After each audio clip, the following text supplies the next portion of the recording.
Welcome future ITM. आज हम discuss करने वाले हैं हमारी सीरीज़ का नेक्स्ट टॉपिक जो कि है इक्वेशन सोल्वेबल फॉर एक्स।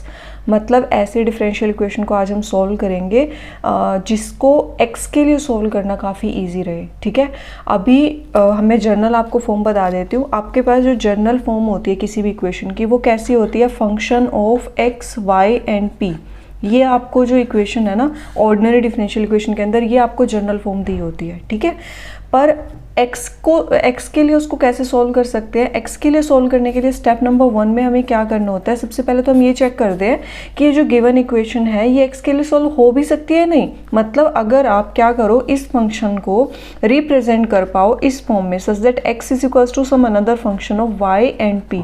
अगर आप ऐसे सेपरेट कर पाओ एक्स को वाई और पी से, ठीक है, अगर ऐसा कुछ आप रिप्रेजेंट कर पा रहे हो, मतलब इस फंक्शन को इस फॉर्म में रिप्रेजेंट कर पा रहे हो, तो मतलब हमारी इक्वेशन सॉल्व हो सकती है एक्स के लिए। ठीक है, तो अगर ऐसी टाइप की इक्वेशंस दे रखी हो तो उसको किस तरह से हम सॉल्व करेंगे वो आज हम समझने वाले हैं। ठीक है, तो स्टेप नंबर 1 में तो यही करना है आपको कि जो गिवन इक्वेशन है उसको इस फॉर्म में रिप्रेजेंट कर लो। ठीक है, मतलब आपको क्या करना है, separate x and other terms. आप क्या करोगे, बाकी टर्म्स को मतलब जो y और p की हैं और x से उनको सेपरेट कर लोगे। मतलब x वाली साइड, जो x की वैल्यू है उसको लेफ्ट हैंड साइड में और बाकी वैल्यूज आप रखो राइट हैंड साइड में। ठीक है, सबसे पहले तो आपको यही करना है। उसके बाद जब ये हो जाता है उसके बाद आपको क्या करना है, उसके बाद करनी है डिफ्रेंसिएशन। आपको दोनों साइड जो है डिफ्रेंसिएशन करनी है विद रिस्पेक्ट टू y। ठीक है, आप दोनों साइड क्या करोगे, with respect to y derivative कर दो। तो जैसे हम डिफ्रेंशिएशन करेंगे with respect to y, we get dx by dy is equals to function का डेरिवेटिव एंड यहाँ से आएगा dp बाई dy। ठीक है, ये हमें मिल जाएगा। अब स्टेप नंबर 3 के अंदर हमें क्या करना है, अच्छा स्टेप नंबर 2 में एक और चीज़ आप यहीं पे ऐड कर लो कि जहाँ पे भी dx बाई dy है उसको आप सब्सटीट्यूट कर दोगे 1 बाई p, क्योंकि आपको पता होगा dy बाई dx को हम p लिखते हैं, है ना। ये डिनोट करने का तरीका होता है, dy बाई dx को हम p लिखते हैं, तो dx बाई dy जो होता है वो 1 बाई p होता है। ठीक है, तो यहाँ से हो जाएगा 1 by p is equals to f dash Y P and dp by dy। ये आपको इक्वेशन मिल जाएगी। फिर स्टेप नंबर 3 के अंदर आपको क्या करना है, इंटीग्रेशन करनी है। ठीक है, पूरी इक्वेशन को इंटीग्रेट कर दोगे, इंटीग्रेशन थ्रू आउट। इंटीग्रेशन करेंगे तो यहाँ से हो जाएगा हमारा, देखो p और y के फॉर्म में पूरी इक्वेशन हो गई है ना। हमारा जो डिफरेंशियल है वो भी dp एंड dy दे रखा है और पूरी इक्वेशन जो है वो y और p की फॉर्म में है। तो इंटीग्रेशन करना काफ़ी इजी होगा। क्या करोगे, एक साइड जो भी आपका मतलब p की फॉर्म में जो भी वैल्यूज़ आएंगी वेरिएबल्स, और यहाँ पे dp, और इस साइड में जो भी मतलब वैल्यू आएगी आपकी फंक्शन की, और यहाँ पे dy। ठीक है, आप इंटीग्रेशन कर दोगे, प्लस में से is the constant of integration. तो जैसे आप ये कर लोगे हमारे पास क्या होगा, p की फॉर्म में एक वैल्यू यहाँ से आ जाएगी इंटीग्रेट करने के बाद, एंड y की फॉर्म में एक वैल्यू यहाँ से आ जाएगी। तो मतलब कहने का क्या है कि p की जो वैल्यू है ना वो इन the form of y and c आपको मिल जाएगा। यहाँ पे कोई सम अनदर फंक्शन मान लो, तो p की वैल्यू एक फंक्शन की फॉर्म में आ जाएगी और वो फंक्शन जो है वो y और c को कंटेन करेगा। ठीक है, अब p की वैल्यू आने के बाद आपको क्या करना है, स्टेप नंबर 4 में p को एलिमिनेट करना है by using this equation and the given equation. ठीक है, इन दोनों इक्वेशंस की हेल्प से आपको क्या करना है, p को एलिमिनेट करना है। ऐसे भी बोल सकते हो कि यहाँ से जो p की वैल्यू आई है वो उसको यहाँ पे सब्स्टिट्यूट कर दो और आपके पास x की जो वैल्यू है वो y और c की फॉर्म में रह जाएगी, क्योंकि p आपका एलिमिनेट हो जाएगा। यहाँ से p की वैल्यू y और c की फॉर्म में जो आई है वो आप यहाँ पे पुट कर दोगे। ठीक है, तो पूरी इक्वेशन में जो मतलब आंसर आएगा आपका वो क्या आएगा, sum function in x, y and c बराबर 0. So this will be the solution for this type of function if the equation is solvable for x. ठीक है, आपको ये काम करना है। अब मैं इसको थोड़ा सा और ब्रीफ में समझाने के लिए एक एग्जांपल कंसीडर कर लेती हूँ, जिससे आपको थोड़ा और जो है अच्छे से समझ आ जाएगा कि एक्चुअल में हमें करना क्या है। तो मैंने एग्जांपल लिया, पहला एग्जाम्पल जो है वो मैंने कंसीडर करा y is equals to 2px plus में y स्क्वायर p क्यूब। ठीक है, आपको ये इक्वेशन जो है ये दे रखी है। अब देखो इसमें अगर मैंने जैसे पहले भी आपको कराया, सोल्वेबल फॉर p कराया, सोल्वेबल फॉर y कराया, इसमें दोनों पॉसिबल नहीं है। ठीक है, क्योंकि यहाँ पे देखो y का स्क्वायर दे रखा है तो आप y को सेपरेट नहीं कर पाओगे, है ना। p के लिए भी सेपरेट नहीं हो रहा है, क्योंकि p यहाँ पे क्यूब मतलब क्यूबिक इक्वेशन दे रखे ना, p की पावर 3 दे रखे, तो p के लिए भी पॉसिबल नहीं हो पाएगा।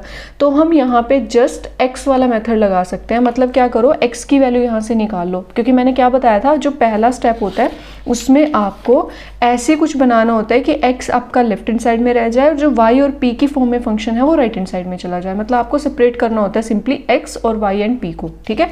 तो यहाँ से मैं सेपरेट करूँगी तो क्या बन जाएगा, y minus Y square P cube is equals to 2px, ठीक है। अभी क्या करोगे, x की वैल्यू आपको चाहिए तो 2p से डिवाइड कर दोगे दोनों साइड, तो x is equals to y by 2p minus में y square P cube divided by 2p, and after solving this we get y by 2p minus Y square by 2 and p square. हमारे पास ये जो है x बराबर में ये वाली वैल्यू जो है ये आ गई है। उसके बाद आपको क्या करना होता है, देखो मैंने बताया स्टेप नंबर 2 में आपको डिफरेंशिएट करना होता है विद रिस्पेक्ट टू y, है ना। तो हम यहाँ पे क्या करेंगे, स्टेप नंबर 2 में डिफरेंशिएट कर देंगे with respect to y throughout the equation. हमारे पास क्या हो जाएगा, क्या मिल जाएगा, x की जगह तो आ जाएगा dx बाई डी वी, हमने यहाँ पे डिफरेंशिएट किया है। और यहाँ पे देखो 1/2 तो कांस्टेंट है, तो 1/2 तो आप बाहर रख लोगे ब्रैकेट से। अब यहाँ पे y एज इट इज़ है, 1/p का क्या हो जाएगा, minus 1/p square and dp by dy, product rule लगा दिया, प्लस में 1/p एज इट इज़ और y का derivative with respect to y 1 हो जाएगा, ठीक है।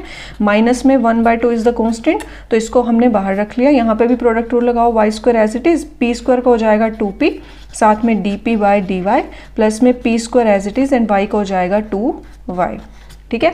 अब इसको थोड़ा सा हम सिंप्लीफाई कर लेते हैं। सिंप्लीफाई करने से पहले मैंने बताया था dx बाई dy की जगह आपको क्या सब्स्टिट्यूट करना है, 1/p, क्योंकि हमारा dy बाई dx जो है वो p होता है। तो dx बाई dy क्या बन गया, 1/p, 2 को अंदर मल्टीप्लाई करो तो ये बन जाएगा minus y by 2p square dp by dy plus में 1/2p माइनस 2 से 2 कैंसिल हो जाएगा तो Y square P D P by D Y, and यहाँ पे भी 2 से 2 कैंसिल हो जाएगा तो माइनस वाई पी स्क्वायर।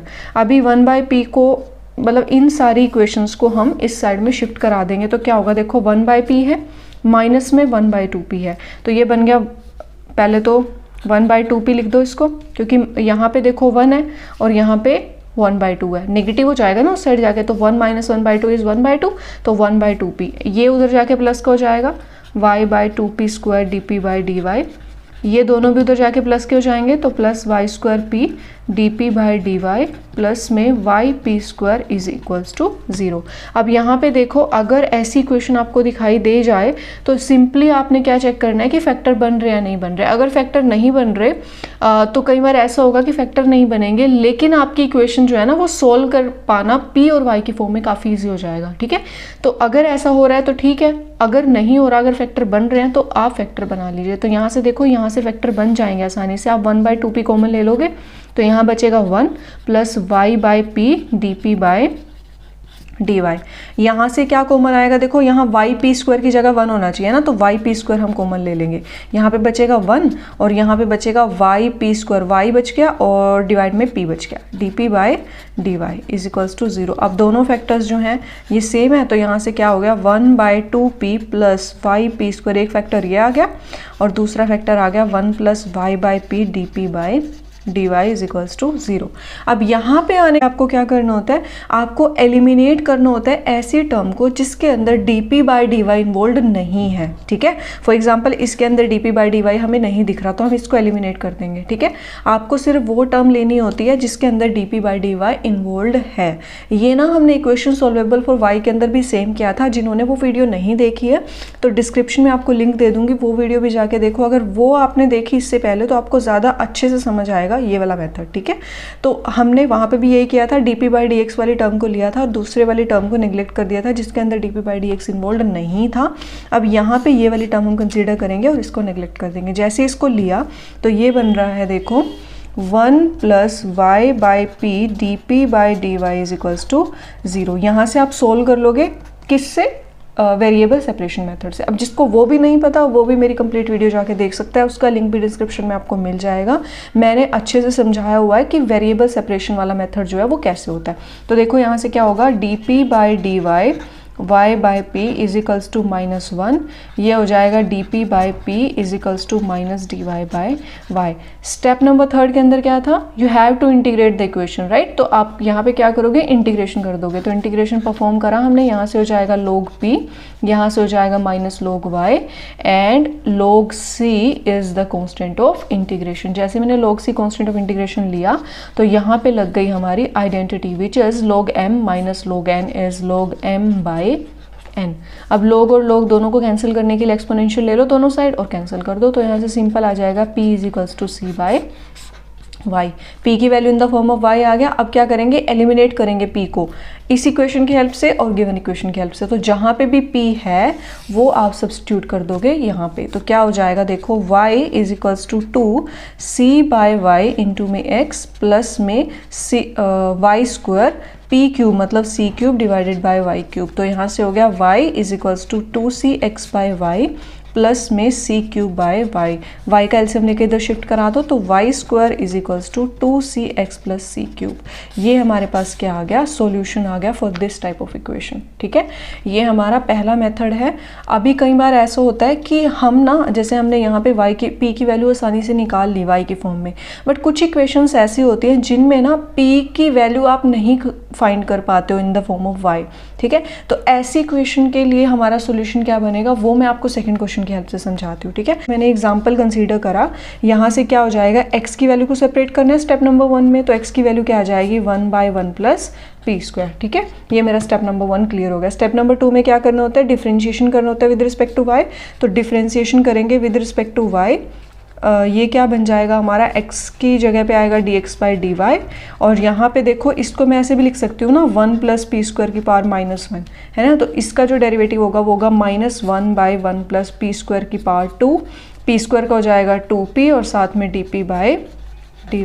ठीक है, तो यहाँ से क्या होगा, dx बाई डी वाई, अच्छा sorry, dx by D Y को आप क्या करो, 1/p यहाँ पे सब्स्टिट्यूट कर दो। तो 1/p is equals to -2p divided by 1 plus P square का whole square dp by dy। अब देखो यहाँ पे भी आप सेपरेशन ऑफ वेरिएबल लगा सकते हो, सेपरेशन ऑफ वेरिएबल से काफ़ी ईजिली सॉल्व हो जाएगा। वैसे तो सब लोगों को मेरे ख्याल से सेपरेशन ऑफ वेरिएबल आता होगा, बट जिन लोगों को नहीं पता सेपरेशन ऑफ वेरिएबल तो वो प्लीज़ जाके वीडियो देखिए, लिंक आपको डिस्क्रिप्शन में मिल जाएगा। कैसे सॉल्व करना है, p वालों को एक साइड और y वालों को एक साइड। अब y वाला तो कोई है ही नहीं है ना, तो dp वालों को एक साइड ले लो, मतलब p को इधर शिफ्ट कराओ, y को इधर शिफ्ट कराओ। तो dy is equals to -2p square by 1 plus P square का होल स्क्वायर साथ में dp। ये हमारे पास जो है वैल्यू आ गई। ठीक है, अब आपको क्या करना है, दोनों साइड करनी है इंटीग्रेशन। जैसे इंटीग्रेशन करोगे तो देखो यहाँ से इंटीग्रेशन कैसे सॉल्व हो सकती है। इंटीग्रेशन में हम कैसे करते थे, अगर हमारे पास 1 प्लस समथिंग टर्म आती थी तो हम उसको ना tan थीटा सब्स्टिट्यूट कर देते, क्योंकि काफ़ी इजी होता है, 1 plus tan square theta secant square theta बना देता है ना। तो यहाँ से हम क्या करेंगे, p को tan थीटा जो है वो सब्स्टिट्यूट कर देंगे। जैसे ही मैंने p को tan थीटा सब्स्टिट्यूट करा तो यहाँ से हो गया dp की value secant square theta into D theta. यहाँ पे सब्स्टिट्यूट करो, माइनस का 2 तो जो है हम बाहर ले लेंगे, पी स्क्वायर की जगह आ जाएगा tan स्क्वायर थीटा, और यहाँ पे 1 plus tan square theta secant square theta, secant square theta का अगेन स्क्वायर तो सीकेंड 4 थीटा। ठीक है, dp की जगह सीकेंड स्क्वायर थीटा इंटू में डी थीटा, ये दोनों आपस में कैंसिल हो जाएंगे। तो यहाँ से बचेगा -2 tan square theta divided by secant square theta into D theta. अब इस पूरी इक्वेशन को ना साइन कोस की फॉर्म में कन्वर्ट कर लो। साइन कोस की फॉर्म में जैसे कन्वर्ट करेंगे तो यहाँ से हो जाएगा sine square by cos square और इंटू में cos square theta into D theta, ये दोनों आपस में कैंसिल हो जाएंगे। तो यहाँ से बच रहा है -2 sine square theta into D theta. इसको सोल्व करने के लिए तो हमें क्या करना पड़ेगा, साइन स्क्वायर की वैल्यू यहाँ पे आइडेंटिटी लगानी पड़ेगी। तो साइन स्क्वायर की वैल्यू होगी 1 minus cos 2 theta by 2 into D theta. Solve कर लो, 2 से 2 देखो कैंसिल हो जाएगा। तो यहाँ पे बच रहा है माइनस ऑफ 1 की आइडेंटिटी हो जाएगी थीटा, कोस 2 थीटा का हो जाएगा साइन 2 थीटा बाय 2। तो साइन 2 थीटा बाय 2 नेगेटिव है तो इसको आप क्या करो, साइन 2 थीटा बाय 2 माइनस में थीटा, ये हमारे पास वैल्यू आ जाएगी। ठीक है, अब क्या करना है, देखो थीटा की वैल्यू यहाँ से tan इनवर्स p आ रही है, तो जहाँ पे भी थीटा है वहाँ पे सब्स्टिट्यूट कर दो वैल्यू। तो यहाँ पे तो y का तो dy का तो y हो जाएगा ना, dy की इंटीग्रेशन तो y हो जाएगी, और कांस्टेंट ले लो c is the integration of constant. ठीक है, तो यहाँ से क्या हो गया हमारे पास, मैं इसको यहाँ पे सोल्व कर देती हूँ। देखो इसको मैं यहाँ पे सोल्व कर रही हूँ, यहाँ से c plus Y is equals to sine 2 theta है ना, साइन 2 थीटा की जगह आ जाएगा साइन 2 थीटा की जगह आएगा tan inverse p divided by 2 minus tan inverse p। अब देखो ये वाली जो इक्वेशन आई है ना, इसमें से p को सेपरेट करना काफ़ी मुश्किल है, मतलब p को आप p की वैल्यू आप नहीं फाइंड कर पाओगे इन द फॉर्म ऑफ y, है ना, तो आपको ये यहीं पे ड्रॉप करना पड़ेगा। कुछ क्वेश्चन ऐसे होते हैं, अब देखो इसके अंदर तो क्या आ रहा है, इसके अंदर हम p की value in the form of y नहीं फाइंड कर पा रहे हैं, ठीक है, तो हम इसको यहीं पे छोड़ देंगे। उसके बाद क्या करना होता है, अब खाली ये आपका सोल्यूशन नहीं हो सकता, ठीक है, and you take both of them together then they make a solution, ठीक है, अकेला कोई भी इनमें से सोल्यूशन नहीं बनाएगा। अब जैसे यहाँ पे आप p की value in the form of y नहीं फाइंड कर पा रहे हो, तो आप क्या करोगे, जो y की वैल्यू आई है इन द फॉर्म ऑफ p वो आप गिवन इक्वेशन में सब्स्टिट्यूट कर दोगे और वहाँ से x की वैल्यू भी p की फॉर्म में हो जाएगी, क्योंकि आपका अगर ऐसा दे रखा हो कि x की जो वैल्यू गिवन है उसमें भी कहीं p प्रेजेंट हो, तो ऐसा तो नहीं हो सकता px और y की फॉर्म में आपका सोल्यूशन बन जाए, ऐसा कभी भी पॉसिबल नहीं है, ठीक है। या तो सोल्यूशन बनेगा आपका x, y और c की फॉर्म में, और या फिर आपका सोल्यूशन बनेगा x बराबर function of y and c and p and c and y is equals to some another function in p and c and they both together form a solution। या तो आपका सॉल्यूशन इस type का होगा या आपका solution ये होगा, दोनों को कंबाइन करके, ठीक है। तो यहाँ से देखो हमारे पास p की वैल्यू हम नहीं फाइंड कर पा रहे हैं, है ना, नहीं सेपरेट कर पा रहे हैं, तो एक तो ये और दूसरी वैल्यू x की जो कि आई है 1/1 प्लस पी स्क्वायर, क्योंकि उसके अंदर कोई भी y नहीं है। अगर y होता तो y की वैल्यू हम यहाँ पे पुट कर देते, तो वो x की जो वैल्यू आती है वो कम्प्लीटली p की फॉर्म में आ जाती, बट ऑलरेडी ये p की फॉर्म में दिया हुआ है, तो क्या करेंगे, इन दोनों को कंबाइन करके हमारा क्या बन जाएगा, सॉल्यूशन बन जाएगा। तो जब भी आप सॉल्यूशन लिखोगे तो आप ये नहीं है कि सिर्फ इस इक्वेशन को आपने लिख दिया तो सॉल्यूशन बन गया, नहीं, आप ये लिखोगे कि x is equals to 1/p square and y is equals to this minus c, they both make a solution for this type of equation, ठीक है। ये दोनों साथ में बनाएंगे सॉल्यूशन उसके लिए, ठीक है। आई होप आपको वीडियो समझ आई है, तो please like the video, share with the friend जिसको एक्चुअल में नीड है, and subscribe my channel and also press the bell icon. Thank you so much.